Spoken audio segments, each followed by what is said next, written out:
This step involves you becoming more involved with your society in service to humanity in beneficial ways. No download is required for this step.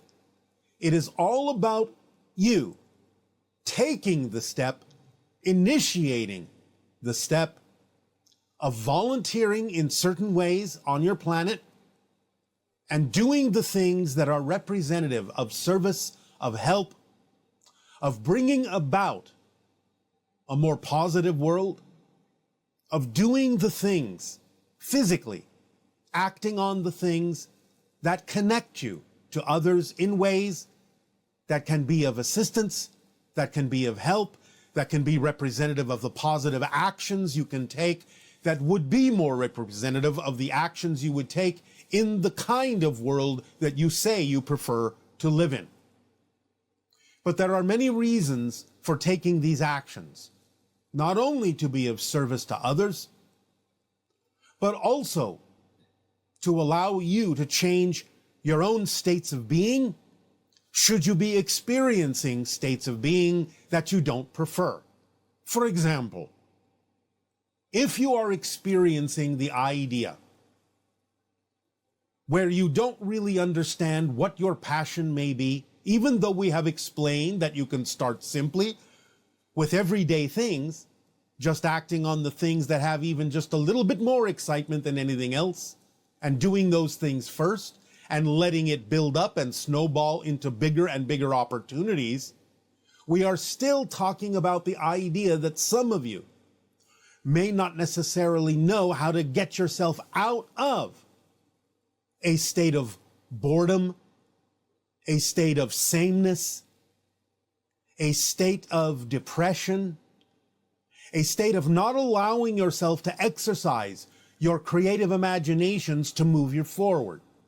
So one of the best ways that you can allow yourself to change that state is to volunteer, to be of assistance and to be of help to other people in various situations, to get out of yourself, so to speak, to change your environment, to change your actions, to do something different, to think, as you say, outside your box, to do something you are not familiar with, and to see if you can actually find passion in those things that you are now exploring in your service to humanity. There are many things that you can volunteer to do. And when we say volunteer, it doesn't necessarily mean that you cannot be paid to do them, for there are many things you could volunteer for that will actually pay you, at least to some degree, will support you in your willingness to participate in those things. Some of them you will do for free, but even then you will get a lot out of it if you are willing to break through your usual assumptions, your usual state of being, and just choose something that you may start out being mildly curious about, or may have at some point thought of what other people feel about doing those things and said, I wonder what it's like to do that.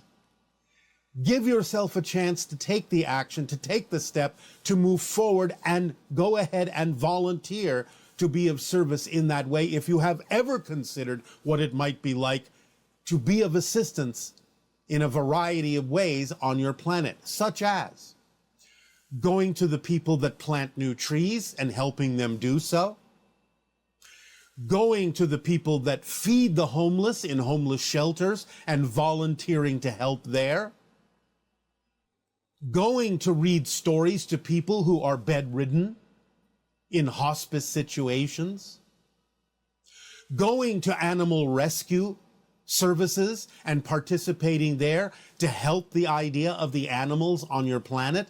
There are many things you can volunteer for that will get you out of your present situation and open you up to what is possible in your service to humanity and allow you to potentially find new things you may actually discover that you can be passionate about.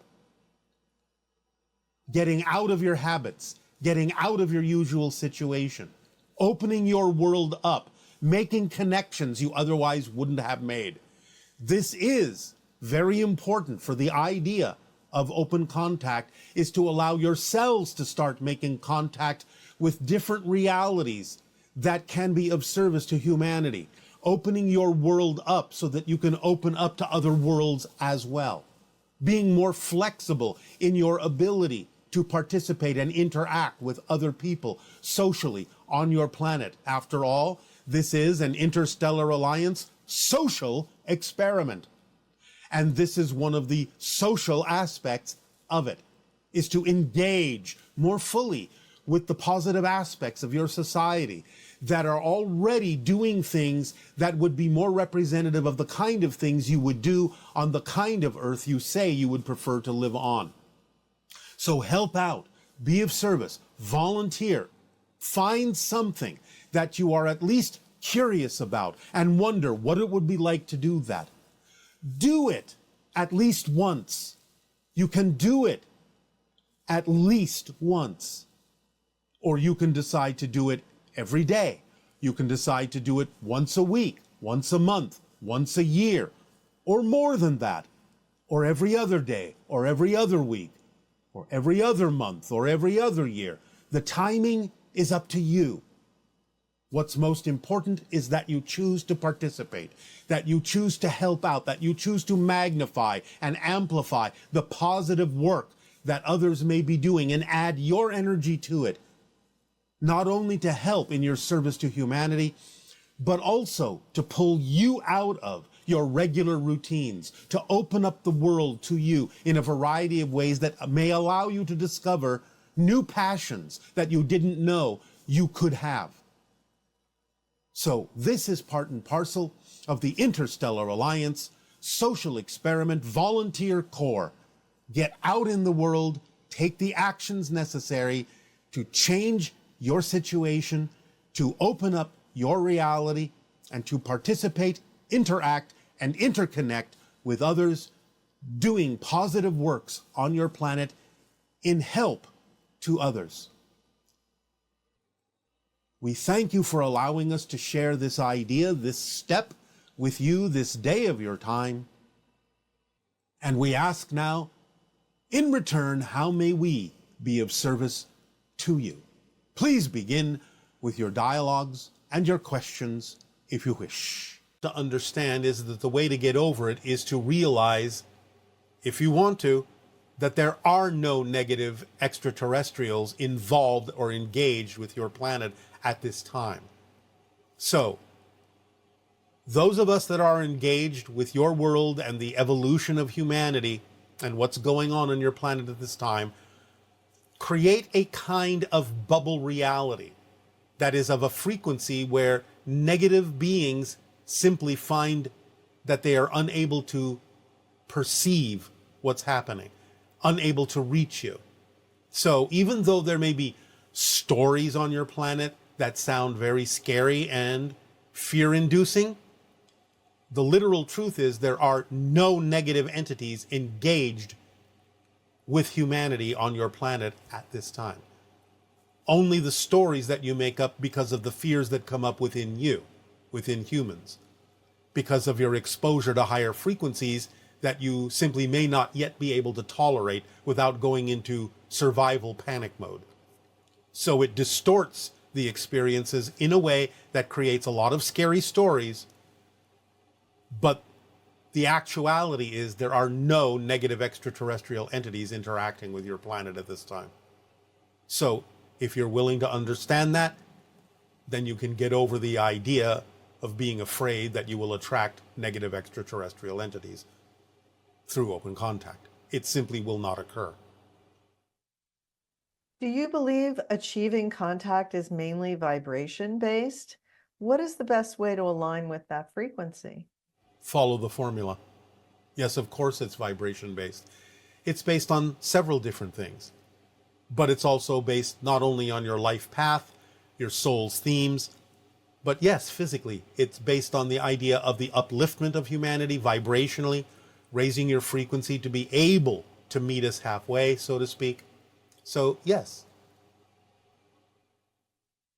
And some of us imagine open contact involving a massive number of UFO ships appearing.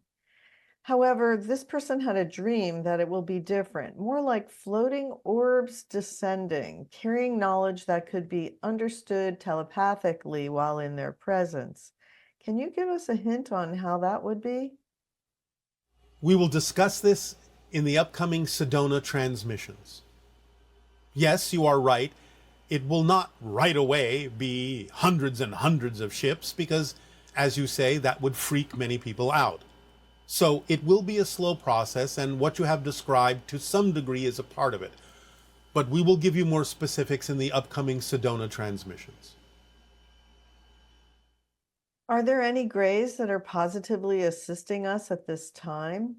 And also, if it is true that some grays are assisting us, how are they recognizable to us? All grays are assisting you. There are no negative entities dealing with you at this time in that way. Well, as your famous quote goes, circumstances does not create the state of being. State of being is what creates circumstances. Yes. I believe it to be true, but this makes me wonder how the Greys were able to create their own reality. Since the Greys gave up emotionality, how were they able to create their reality? I wonder how they were able to do this without the state of being component, let alone their technology to tunnel into other realities. State of being does not necessarily mean primarily that it has to contain the idea of what you recognize as emotion. A hive mind mentality, a hive mind intention, hive mind focus is an extremely magnified state of being. And it is that intention and that focus of the hive mentality that they have created, even in giving up most of their emotionality, that allows them to create the reality that they are experiencing. So emotionality is not necessarily always a primary component as long as the focus and the intention supersedes it. Speaking of the hive mentality, from a shamanic standpoint, if you were to tune into bees, what are some of the things they could help us understand about the hive mentality? You have to look at it holistically. Again, though you experience it in linear space-time as I'm connected to this, from the hive mind, it is I am this. It's more like the idea of looking at yourself as a drop in the ocean. You understand that you can be a drop, but you understand that there really isn't a lot of differentiation between the drop and the rest of the water in the ocean. So it's something that's a more all-encompassing sense, an all-encompassing perspective. It's not that you belong to the hive, it's that you as an individual are the hive, and every individual in it sees themselves as the hive. That's why the focus and the intention and the orchestration and coordination are so automatic, and why they can act so synchronistically together, because each of them sees themselves as the hive. They have an intent, they have a focus that is shared completely by every single individual aspect of the hive, as if each individual is the hive and the only one having the intent and the focus to accomplish something. That sounds very similar to the idea of when a human being raises their vibration in certain circumstances and actually can experience the sense of being of the collective, of that there's all these people in the collective, all these consciousnesses in the collective, but you can identify individual, you can sense they're all individual, but yet it's all one big collective consciousness experience. Yes. Again, it is another form of absolute synchronism.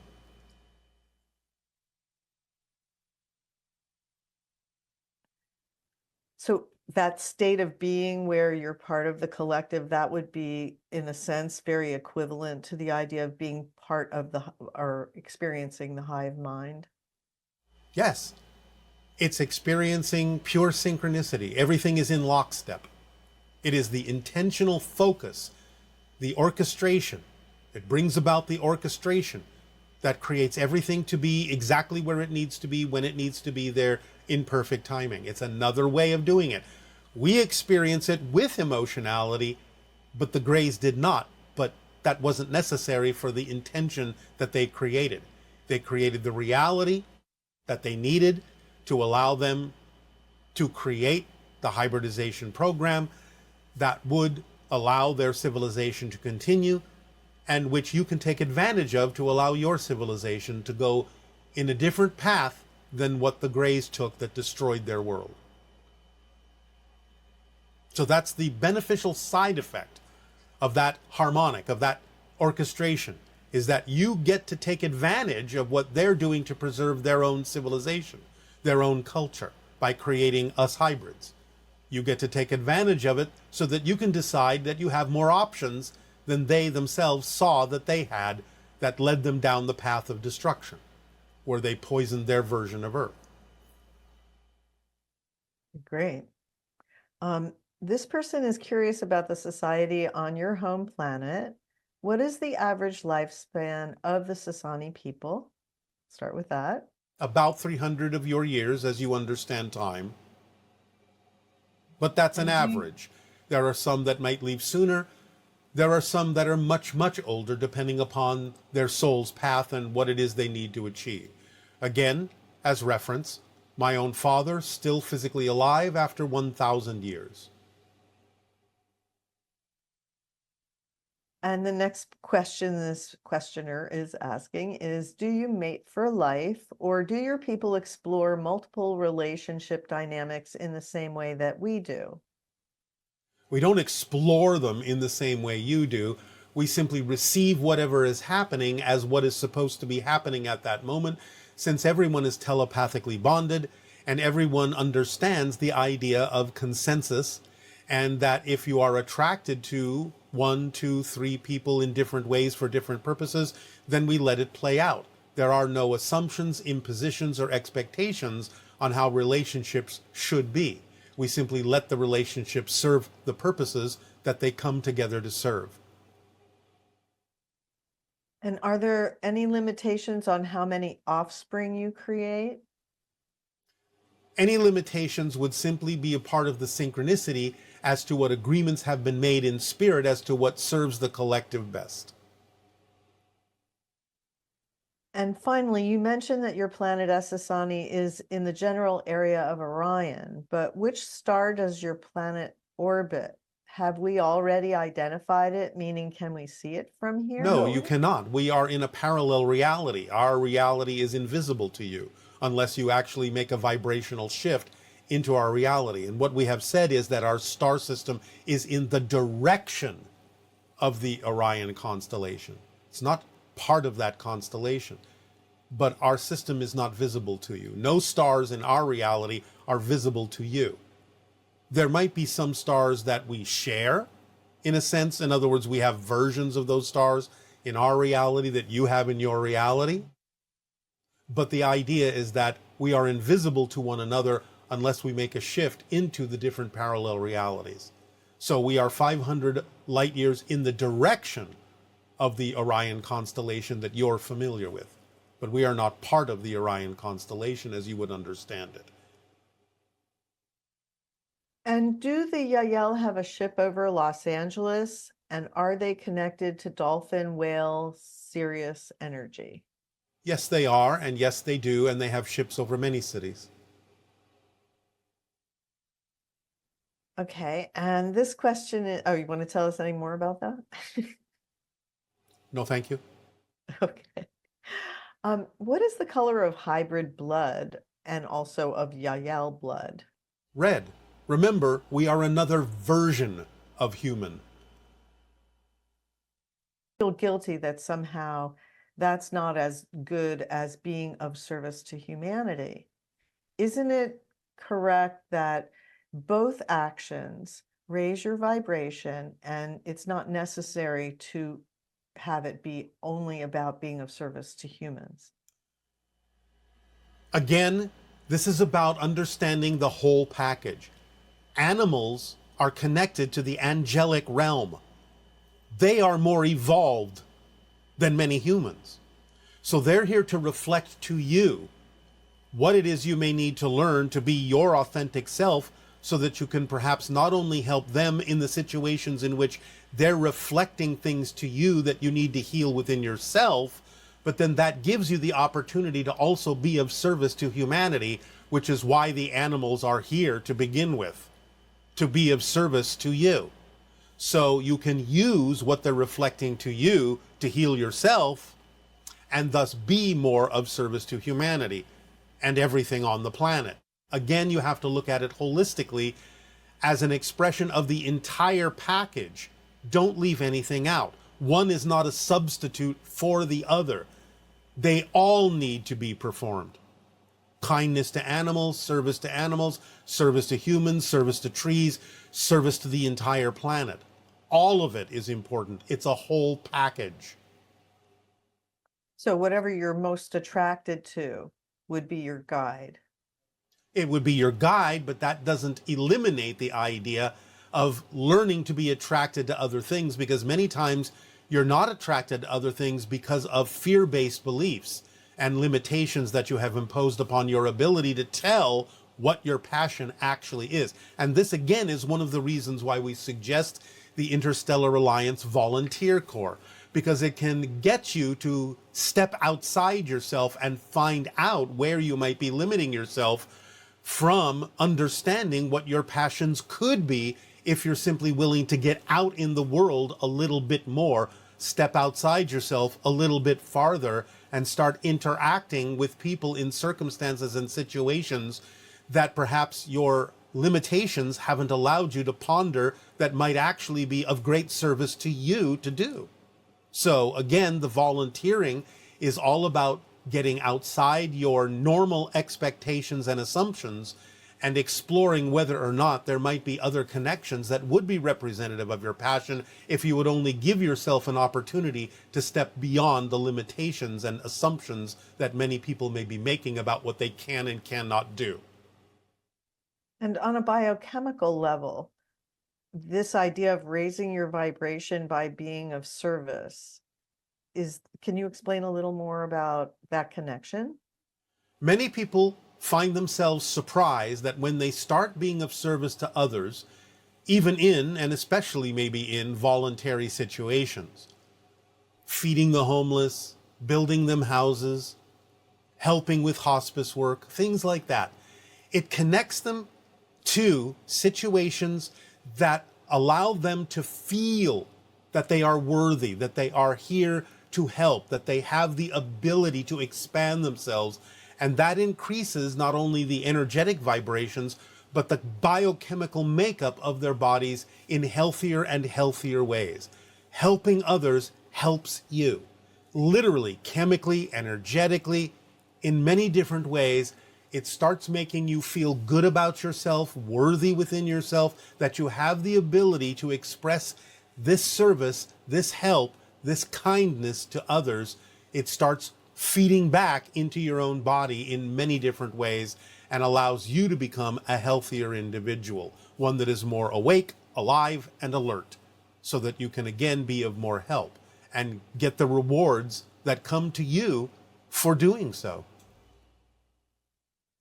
Okay, that's wonderful. It's nice that we're organically created that way. Yes, because everything is one thing. Therefore, the idea of any form of connection that allows you to increase your sense of that connection is something that will improve your health and your stability and your energy on many different levels. It's what you were built to do, because everything is one thing. So helping others is your physical expression of allowing you to recognize the connections between everything, because everything is one thing. That's great. Yes. So the next question is about open contact, disinformation, and suppression.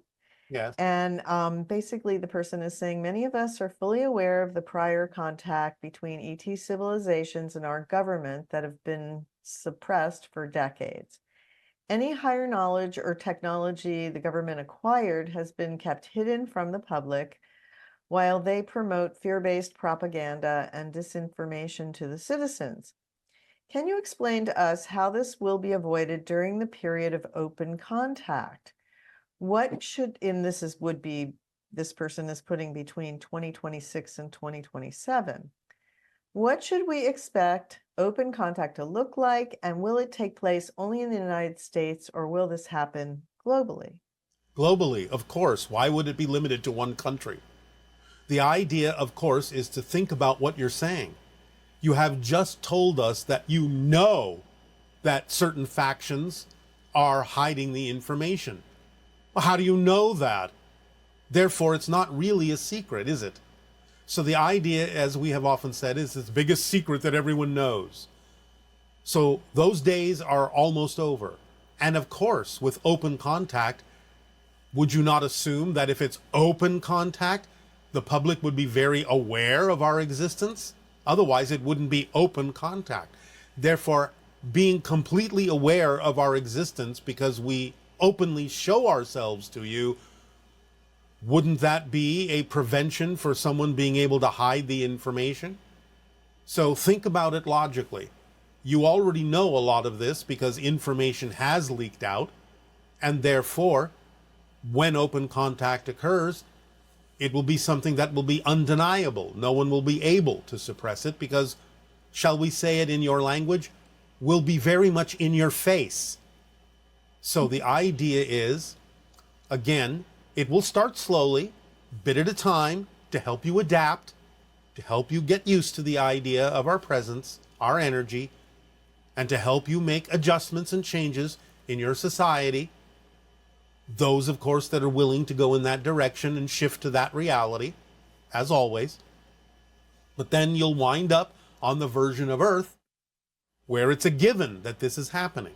There will be those, again, that will wind up on a different version where no open contact will occur.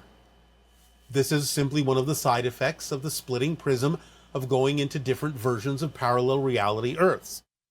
But those that are open to it, information will be revealed in that reality. Information will be known in the same way that you know of the information you're saying is supposed to be so secret. So clearly, the fact that you're even able to ask that question or make that statement is an indication that that information is coming to light, or you wouldn't know about it at all. There would be no question or statement to make. So it's coming to the surface.